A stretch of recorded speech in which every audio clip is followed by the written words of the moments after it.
Images from a disaster zone. These are actual scenes from the Ukrainian capital taken overnight.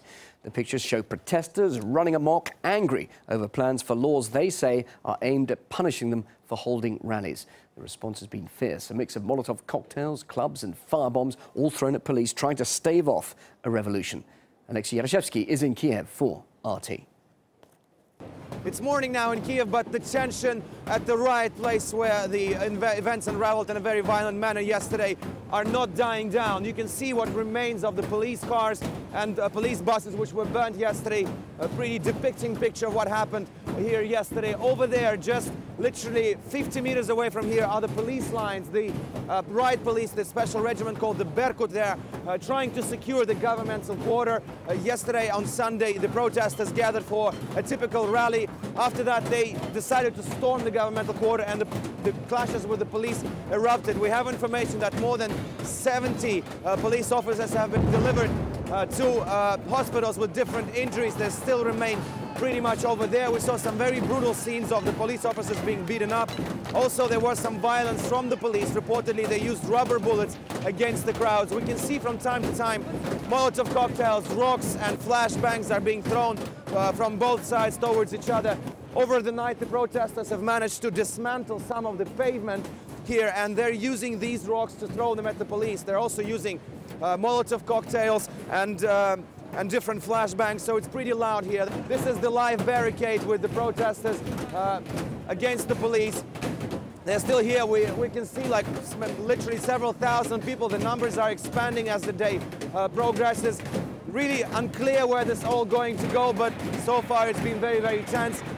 The word on the ground is that the police may actually try to assault the barricade on the Independence Square, which has been there for almost 2 months now, and this may end in very violent scenario. Just to give you the idea of how serious this whole thing is here, the protesters are installing a catapult, a ballista, a medieval weapon to make sure their projectiles, Molotov cocktails, rocks are actually be able to reach the police lines, which are literally 70, 80 meters away from here. We also do know that President Yanukovych has met with some opposition leaders and he's ready to hold negotiations with the opposition, but this is not the talk of the town right here. The people are still very much determined for the government to resign, for the president to step down. This is their goal. This is no longer a pro-EU protest, which it was at the beginning of this whole protest story in Kiev. This is a purely anti-governmental movement. We are certainly following all the developments of what's happening in the Ukrainian capital, Kiev. Well, these are pictures of the aftermath of the battle between activists and police. As people gather en masse in central Kiev, the Interior Ministry warns that the opposition is now arming protesters with clubs. Now, despite the fallout from last night's clashes, there remains the potential violence that could indeed be sparked again. Well, dozens of policemen remain hospitalized in Kiev with head injuries, fractures and poisoning by unknown substances. The president has called for dialogue to prevent further violence. But despite this, the EU is sticking to its position of blaming the local authorities. And as Alina Golushka reports, it appears the scene is being set for the final act. As rocks went flying and police buses went up in flames, the opposition leaders very quickly found the men responsible for the mayhem. Ukraine's president, Viktor Yanukovych.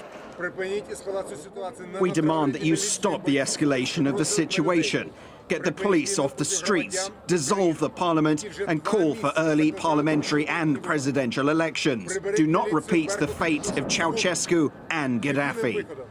The fact that the riots were started by several hundred protesters hailing from the ultra-nationalist camp on the Independence Square seems to have been swept under the carpet. The police had to withstand a shower of rocks and Molotov cocktails. The government, an avalanche of criticism for using water cannons and rubber bullets to contain the raging crowd. The increasing tension in Ukraine is a direct consequence of the government failing to acknowledge the legitimate grievances of its people. The US will continue to consider additional steps, including sanctions, in response to the use of violence. And though the protest leaders and members chanted revolution much of the night, the West seemed indifferent for the open calls for a coup. Under these conditions, we don't want to live, we don't want to work. That's why we're going to change the power. The score is symptomatic. 70 policemen were injured, 20 protesters arrested. Cameras captured the scenes of the rioters' vicious attacks against the security forces. Yet, for the Western leaders and for the Ukrainian opposition, this seems to be the European way to solve Ukraine's internal political issues.